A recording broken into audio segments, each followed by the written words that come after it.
বদিউল আলম মজুমদার, সবাই তাকে চেনেন নির্বাচন বিশেষজ্ঞ হিসেবে।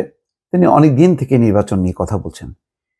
সেই বদিউল আলম মজুমদার তার একটি বক্তব্য সবাইকে নিশ্চয়ই হতবাক করবে।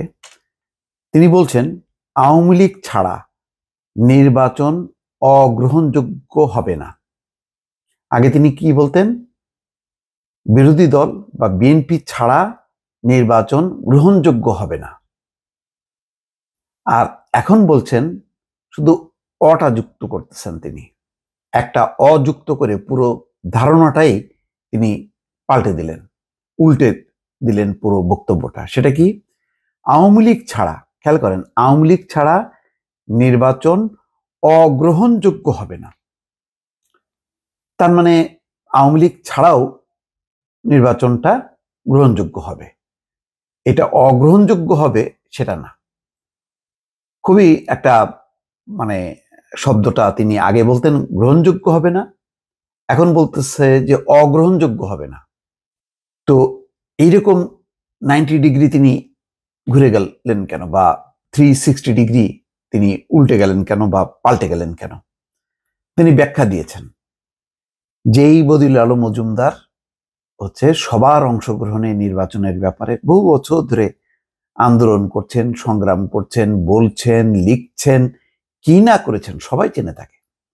নির্বাচন বিষয়ে কথা বলা মানেই সামনে যে নামটি সবার আগে আসে বদিউল আলম মজুমদার, তারপরে ব্রিগেডিয়ার সাখাওয়াত, স্থানীয় সরকার বিশেষজ্ঞ তোফায়েল আহমেদ, তারপরে অনেক। কিন্তু বদিউল আলম মজুমদারের কাজ, গবেষণা সারাক্ষণ সেটা নিয়ে। সেই মানুষটা এখন আওয়ামী লীগকে ছাড়াই যদি নির্বাচন হয়, সেই নির্বাচনটা গ্রহণযোগ্য হবে বলে তিনি বয়ান দিচ্ছেন। বিষয়টা একটু অবাক লাগে না? না, অবাক হয়তো অনেকের কাছে লাগে, আবার এটা উনি আবার একটা ব্যাখ্যা দিয়েছেন, সেই ব্যাখ্যাটাও আবার শোনা উচিত, সেটাও বিশ্লেষণ করা উচিত। আচ্ছা, তিনি কি বলছেন? আমি ডামি একতরফা ও মধ্যরাতের নির্বাচন করে আওয়ামী লীগ এই দেশে নির্বাচনী ব্যবস্থাকে সম্পূর্ণরূপে ধ্বংস করেছে। গত 3টি নির্বাচনে নির্বাচন কমিশন, পুলিশ, প্রশাসন, রিটার্নিং অফিসার, পোলিং অফিসার সহ নির্বাচনের সঙ্গে যুক্ত প্রায় সবাই অপরাধ কর্মকাণ্ডের সঙ্গে জড়িত ছিল। এই যে কথাটা, এই কথাটা কি আপনি বিরোধিতা করবেন? এটাকে অস্বীকার করবেন? আমার ধারণা যে একেবারে পাড় আওয়ামী লীগের ছাড়া আওয়ামী লীগেরও বহু মানুষ আছে এটাকে স্বীকার করতে। ইয়াস, পুরো ব্যবস্থাটাকে একদম করাপ্ট করা হয়েছে। প্রশাসন, পুলিশ টুলিশ সব একাকার করে এক ধরনের ব্ল্যাকমেইলিং করে 3টা নির্বাচন হয়েছে নানাভাবে।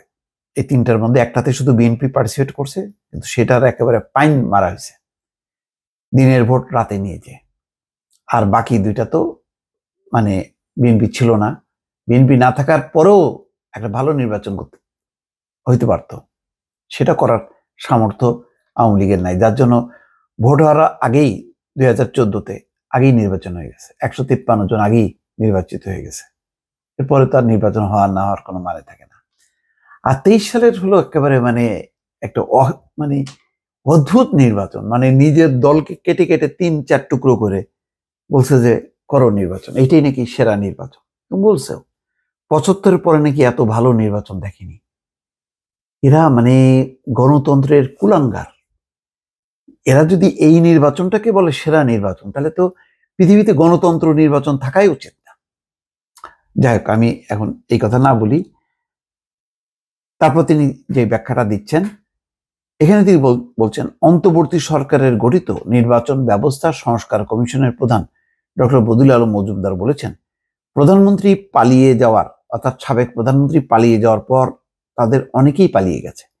নেতৃত্ব দেওয়ার মতো কাউকে এখন খুঁজে পাওয়া যাচ্ছে না। তাই আওয়ামী লীগ ছাড়া জাতীয় নির্বাচন হলে সেই নির্বাচন অগ্রহণযোগ্য হবে না। এটাই হচ্ছে ওনার মূল ব্যাখ্যা। যেহেতু আওয়ামী লীগের কেউ নাই, নেতৃত্ব দেওয়ার কেউ নেই, নতুন যে কোনো নেতৃত্ব আসবে সেই সম্ভাবনা নেই। সুতরাং এই অবস্থাতে তো আওয়ামী লীগ ছাড়া যদি নির্বাচন হয়, সেই নির্বাচনটা অগ্রহণযোগ্য হবে কেন? আওয়ামী লীগ ছাড়া তো বড় বড় রাজনৈতিক দল আছে, জামাত আছে, হেফাজত আছে, চরমোনাই আছে, বিএনপি আছে, আর ছাত্রদের নতুন শক্তি, তারাও নির্বাচন করতে পারে। তারপরে বাম গণতান্ত্রিক জোট আছে, এবং নির্বাচনটা যদি ফেয়ার হয় তাহলে সবাই মুক্তভাবে প্রতিদ্বন্দ্বিতা করবে, একটু তো জমজমাট হবে। এটা তো পুলিশের ভয় নেই, পুলিশ নেপোটিজম করবে এরকম তো কোনো পরিস্থিতি হবে না।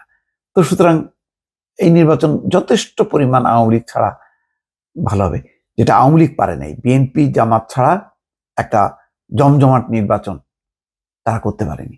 তারা কি করছে, নিজের হাত নিজের শরীর টুকরো টুকরো করে নির্বাচন করতে হয়েছে, ফলে দলটা ধ্বংস হয়ে গেছে, দলটা বিভক্ত হয়ে গেছে।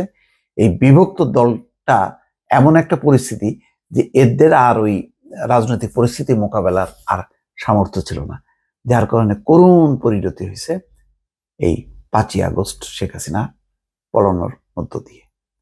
দর্শক ভালো থাকবেন, আল্লাহ হাফেজ।